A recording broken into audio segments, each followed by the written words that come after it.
I gave this example. I was on the main, as you mentioned, I was on the main stage this morning, and I gave this example when we were talking about the work with Q-Check with voter registration. And we talked about, instead of states sending name, address, driver's license, date of birth, and social security number all to the data center, what if you could anonymize, meaning change into a non-human readable form and not mathematically reversible form, the personal identifying information, like the date of birth, the driver's license, and the social security number. And so I gave an example of using we're using one-way hashes kind of in a novel way. But if you haven't heard of a one-way hash, it's like if I take a pig and a grinder and make a sausage, if I just give you the sausage and the grinder, you can't go backwards and make a pig. That's like the Reader's Digest version. So imagine states now sharing data, but the personally identifiable information is now being anonymized. But the technique that we have, which is pretty unique, allows you to still do really rich context accumulation, figuring out how things are related, figuring out that the month and day and the date of birth are just transposed.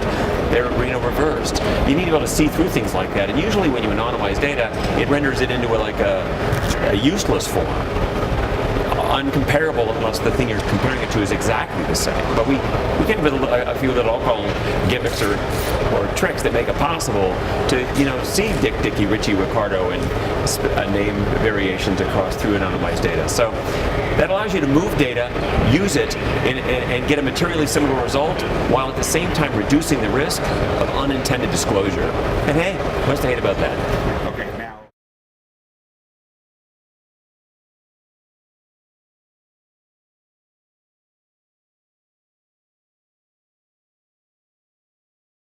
We could probably write a book on that, but the short story that I would have is as follows: is one of the rules of engagement is you can't first re-engineer all of the existing operational systems. So you got to just take what they are. The way I think about an enterprise's information systems, to me they're just like different aisles in the library.